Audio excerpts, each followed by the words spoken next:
তো আজকে হচ্ছে 7 মার্চ 2025। আমাদের বার কাউন্সিল প্রিলিমিনারি ব্যাচ 2025-এর 19তম ক্লাস এবং ফৌজদারি কার্যবিধির 19তম ক্লাস।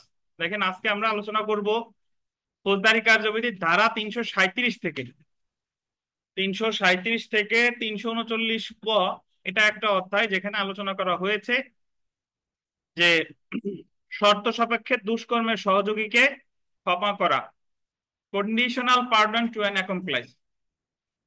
তো তার আগে আমাদের বোঝা দরকার যে দুষ্কর্মের সহযোগী আসলে কে।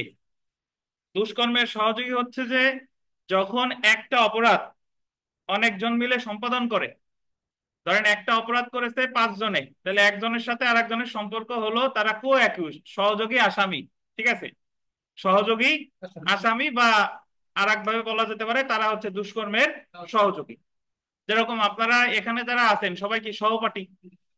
তাহলে অপরাধী যদি অনেকজন থাকে তারা একজন হচ্ছে আরেকজনের দুষ্কর্মের সহযোগী। এখন সাধারণত একটা মামলা বিচার করে যে দায়ের করে সেই মামলাটা প্রমাণ করবে আর কি। ধরেন আহ, যে মামলা করছে চুরি, যে অমুক অমুক অমুক তার বাড়িতে চুরি করেছে, যে মামলাটা করেছে অমুক অমুক অমুক যে চুরি করেছে সাক্ষ্য দিয়ে তাকেই প্রমাণ করতে হবে। অন্য কেউ প্রমাণ করলে মানে অন্য কেউ হবে না, আসামির দায় নাই কোনো। যে মামলা করছে তাকেই এই মামলার বিষয়বস্তু প্রমাণ করতে হবে, প্রমাণের দায়ভার তার উপর। এখন কিছু কিছু ক্ষেত্রে এরকম একটা প্রেক্ষাপট তৈরি হয় যে সাধারণত যে রাষ্ট্রপক্ষের পক্ষে যেমন একটা ঘটনা ঘটেছে যার রাষ্ট্রপক্ষে মানে বাদী পক্ষে তেমন কোনো সাক্ষী নাই, বা যে সাক্ষীর মাধ্যমে ঘটনাটা 100% প্রমাণ করা যাচ্ছে না। উদাহরণস্বরূপ বলা যেতে পারে, ধরেন যে একটা গ্রামের একটা বাড়িতে, ধরেন একটা ফাঁকা জায়গায় একটা বাড়ি, একটা বাড়িতে 10 জন ডাকাত দল গেছে। 10 জন ডাকাত দল, 10 জনের সদস্য বিশিষ্ট একটা ডাকাত দল, সবার মুখে মনে করেন যে মাস্ক টাস্ক পরা, কাউরে চেনা যায় না। অতঃপর ওই ডাকাতি করার কালে এমন ভাবে গুলি বর্ষণ করছে, মানে ডাকাতি করার আগে, যাতে কোনো গ্রামবাসীও ওখানে আসতে যেতে কি পায়, ভয় পায়। এবং ঠিকই ওই বাড়িতে ডাকাতি করে তারা চলে এসেছে। তো যারা ওই বাসার যারা সদস্য তারা কিন্তু কারো ফেস দেখতে পারে নাই।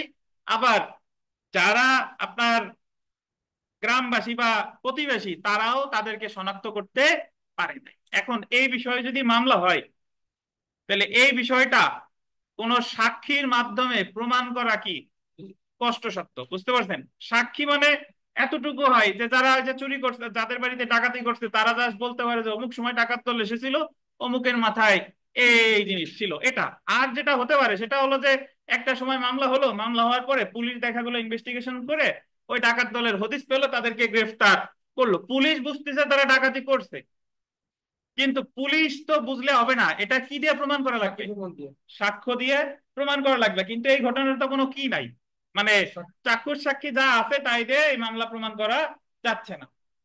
তো সেই ক্ষেত্রে আদালত ওই সাক্ষীদের প্রস্তাব দিতে পারে। প্রস্তাব যে সাক্ষীদের বলতে ওই যে যারা গ্রেফতার হবে আসামিদের প্রস্তাব দিবে যে কোনো একজনকে বা একাধিক জনকে, যাই হোক না কেন, যে তুমি যদি নিজে যায়, ধরেন 10 জন টাকা ধৃত হইছে, তাদের একজনকে বললো, প্রস্তাব দিল যে তুমি যদি নিজেকে জড়িয়ে প্রকৃত সত্য যদি প্রকাশ করো তাহলে তোমারে খালাস দেওয়া হবে, আর অন্যান্যদের কি সাজা দেওয়া হবে। কিন্তু শর্ত হলো তোমারে রাজসাক্ষী করা হলো। কি বলেন?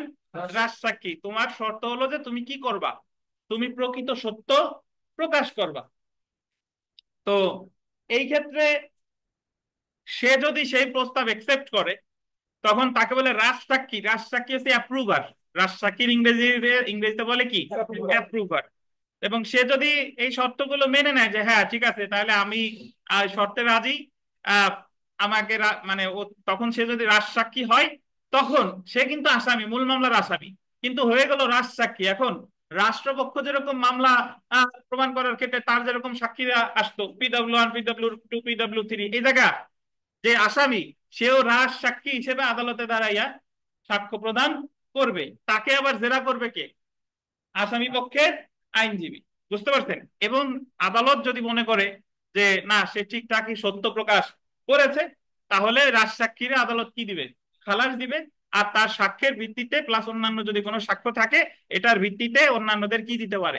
সাজা দিতে পারে। তাহলে এই এই যে আপনার রাজসাক্ষী বা অ্যাপ্রুভার, এখন প্রশ্ন আসে যে রাজসাক্ষী তাহলে কাকে ঘোষণা করবে? এটা কি কোনো সুনির্দিষ্ট গ্রাউন্ড আছে কিনা? কিছু কিছু আমরা যে এখন পড়া শুরু করব যে কিছু কিছু অপরাধ আছে যে এই সকল অপরাধের ক্ষেত্রেই কাউকে রাজসাক্ষী করা যেতে পারে। এবং রাজসাক্ষী যে প্রস্তাব এটা আদালতের তরফ থেকে হয়ে থাকে, রাষ্ট্রপক্ষ থেকে হয়ে থাকে যে তুমি প্রকৃত সত্য প্রকাশ করে দাও, তাহলে তোমার সাজা কম হবে বা তোমার খালাস দেওয়া হবে আর অন্যান্যদের কি দেওয়া হবে? সাজা দেওয়া হবে। তো এই যে যে অধ্যায়টা এটা হলো 337 থেকে 339 ক। এটা আমরা বিস্তারিত আলোচনা করব। এবং আপনাদের আপনাদের পরীক্ষায় যদি আসে যে রাজসাক্ষীর বিচার পদ্ধতি আলোচনা করতে কত ধারা থেকে কত ধারা, 337 থেকে 339 ক। এবং এখানে আরেকটা জিনিস এখানে মনে রাখবেন, সেটা হলো যে ভাইবা বোর্ডে অনেক সময় জিজ্ঞাসা করে যে বলেন তো যে একটা ঘটনার কোনো চাক্ষুষ সাক্ষী নাই, অপরাধ একটা হয়েছে কোনো চাক্ষুষ সাক্ষী নাই, তাহলে এই মামলাটা এখন কিভাবে প্রমাণ করবেন বলেন?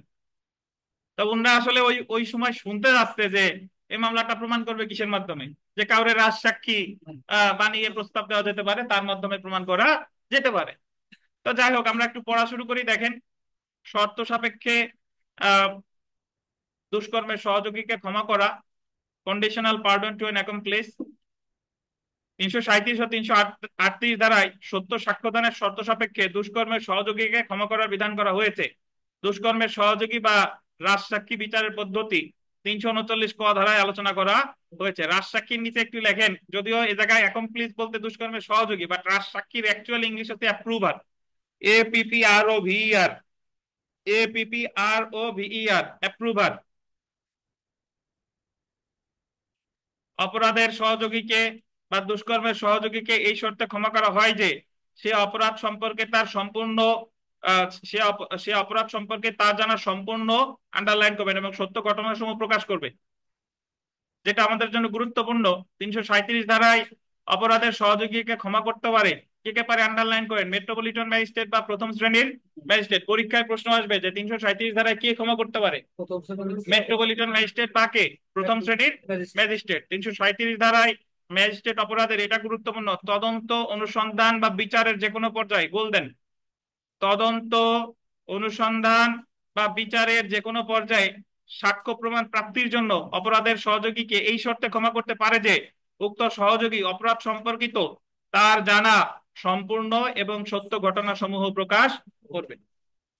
তাহলে পরীক্ষায় প্রশ্ন আসবে যে 337 ধারায় কখন ক্ষমা করতে পারে? তদন্ত, অনুসন্ধান, বিচারের যে কোনো পর্যায়ে, এগুলাই পরীক্ষায় প্রশ্ন আসবে। কে পারে? প্রথম শ্রেণীর ম্যাজিস্ট্রেট।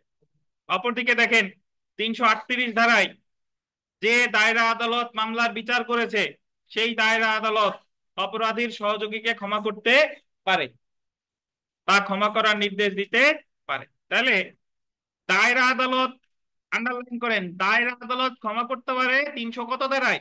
38 ধারায়। আর পরেরটা দেখেন, আন্ডারলাইন করবেন, চিফ জুডিশিয়াল ম্যাজিস্ট্রেট বা চিফ মেট্রোপলিটন ম্যাজিস্ট্রেট অপরাধের সহযোগীকে ক্ষমা করতে পারে, এটাও কত ধারায়?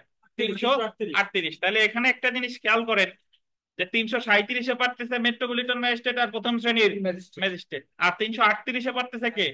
দায়রা আদালত, চিফ জুডিশিয়াল ম্যাজিস্ট্রেট বা কে? Chief metropolitan magistrate. বুঝেছেন?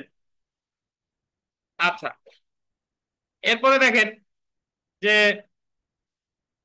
338 ধারা অনুসারে অপরাধের সহযোগীকে ক্ষমা করতে পারে, গোল দিবেন, রায় প্রদানের পূর্বে যে কোনো সময়।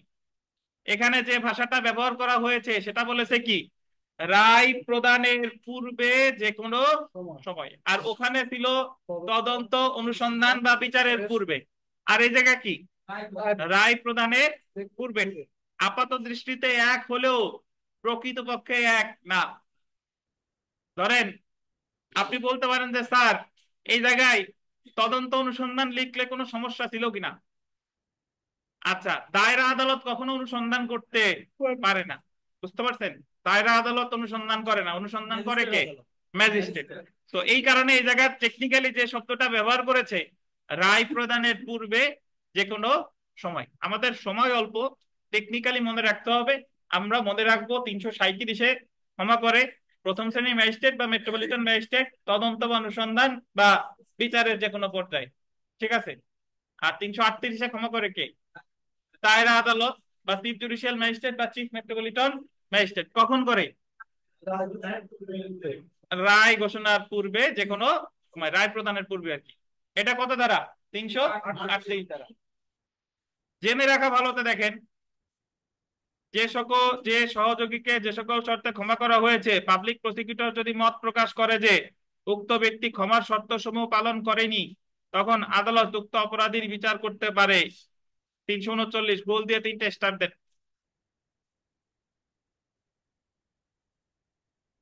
পাবলিক প্রসিকিউটর মানে এই দোষ স্বীকার, মানে এই রাজসাক্ষী হওয়া সবসময় একটা রিস্কি ব্যাপার।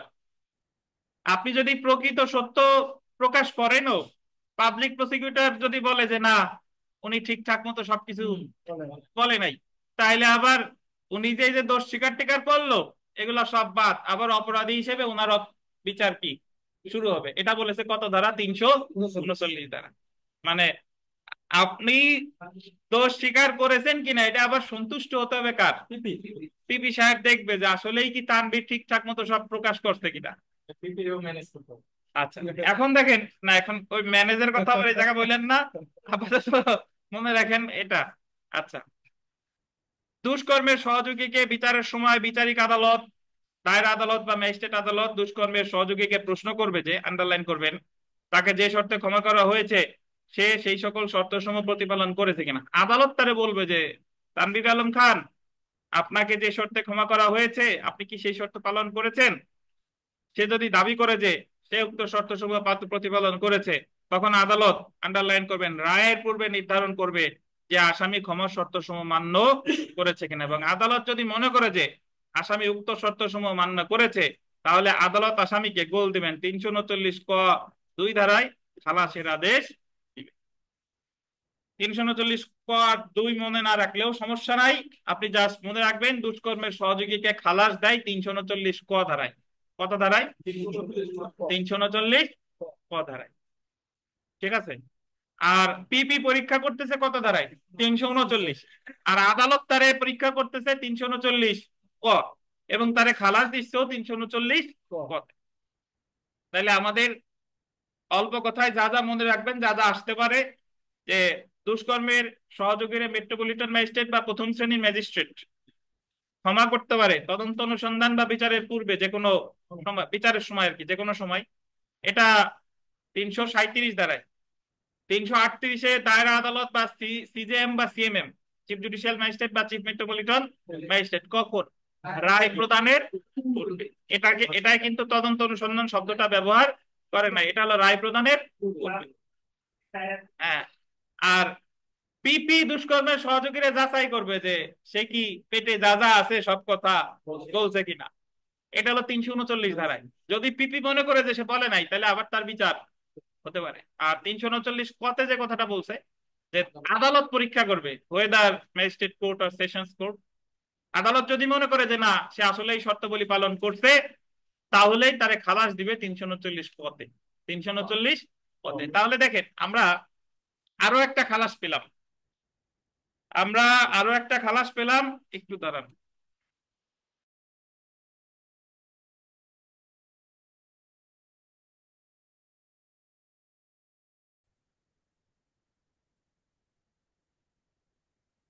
সেলফ প্র্যাকটিসে যদি আমরা চলে আসি, দেখেন যে 4 নাম্বার প্রশ্নটা দেখেন, দায়রা আদালতে বিচারাধীন কোন মামলায় প্রত্যক্ষ বা পরোক্ষভাবে জড়িত কোনো ব্যক্তিকে আদালত ক্ষমা মঞ্জুর করতে পারে কিসের উদ্দেশ্যে? সাক্ষ্য গ্রহণের উদ্দেশ্যে। এটা একটু ইম্পর্টেন্ট।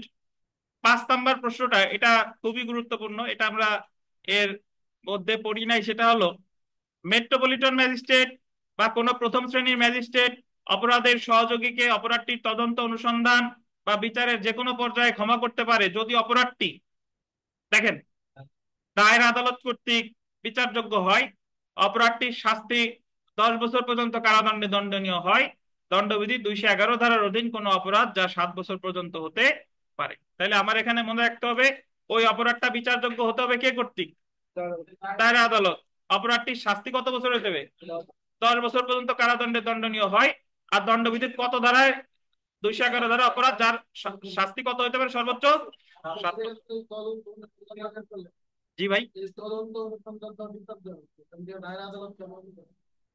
না ধন্যবাদ, শুনেন, মানে আপনি প্রশ্ন করতেছেন যে ওই জায়গায় তদন্ত অনুসন্ধান বিচার আবার দায়রা আদালত কর্তৃক বিচারযোগ্য কেন, এটা তো।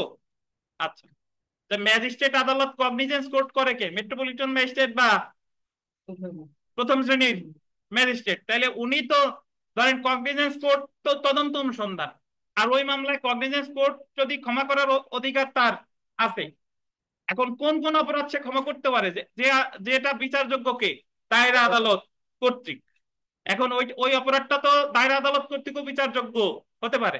আমলি আদালতের যেটা, সেটা তো দায়রা আদালত কর্তৃক বিচারযোগ্য হতে পারে। বুঝতে পারছেন কিনা? এছাড়াও অপরাধটির শাস্তি যদি কি হয়, 10 বছর পর্যন্ত কারাদণ্ড দণ্ডনীয় অপরাধ হয়। আর দণ্ডবিধি 211 ধারার অধীন কোনো অপরাধ যা কত পর্যন্ত হতে পারে? 7 বছর পর্যন্ত হতে পারে। উত্তর কি? উপরের সবগুলো। তো এটা মনে রাখেন যে দায়রা আদালত কর্তৃক বিচারযোগ্য হতে হবে। অপরাধটির শাস্তি কত বছর? মানে 10 বছর পর্যন্ত হতে পারে, অথবা 211 ধারার অধীন 7 বছর পর্যন্ত হতে পারে। এইগুলাই। 6 নং প্রশ্নটা দেখেন যে ফৌজদারি কার্যবিধি 337 ধারা অনুসারে মেট্রোপলিটন ম্যাজিস্ট্রেট বা প্রথম শ্রেণীর ম্যাজিস্ট্রেট অপরাধের সহযোগীকে ক্ষমা করতে পারে অপরাধের তদন্ত অনুসন্ধান বা বিচারের কি যে কোনো পর্যায়ে। তো এটা নিয়ে আসলে আলোচনা করলে অনেক করা যায়, বুঝতে পারছেন, যে কো অ্যাকিউজড কি, অ্যাকমপ্লাইজ কি, অ্যাপ্রুভার কি, এগুলা করতে গেলে 2 ঘন্টা শুধু এই ক্লাস নিয়েই আলোচনা করা যায়, যা এখন আমাদের অপ্রাসঙ্গিক। আমাদের দরকার কি প্রশ্ন আসতে পারে শর্টকাটে, যে 337, 38, 39, 39 ক, পিপি পরীক্ষা করে 39, আদালত পরীক্ষা করে 39 ক, খালাস দেয় 39 কতে, কথা শেষ। 37-এ কে কে ক্ষমা করে, কখন ক্ষমা করে? 38-এ কে ক্ষমা করে, কখন ক্ষমা করে? আর 37-এ বললো যে ক্ষমা করতে পারে যদি এটা দায়রা আদালত কর্তৃক বিচারযোগ্য হয়, যেটা 10 বছর পর্যন্ত কারাদণ্ডযোগ্য হয়। আর দণ্ডবিধির কত? 211 ধারায় কত দিন? 7 বছর পর্যন্ত কারাদণ্ডযোগ্য। আচ্ছা, তো এখন আমরা চলে আসি, দেখেন, ট্রায়াল ইন অ্যাবসেন্সিয়া, আসামির অনুপস্থিতিতে বিচার।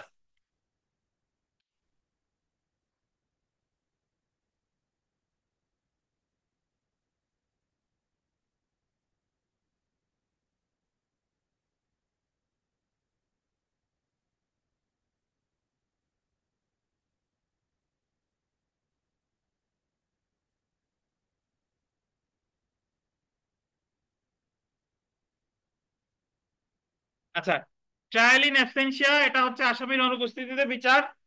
তার আগে একটু আপনাদের কাছে আমি একটু জিজ্ঞাসা করি, দেখি বলেন তো, হুলিয়া আর ক্রোক মনে আছে কিনা কারো? হুলিয়া করে কখন আর ক্রোক করে কখন?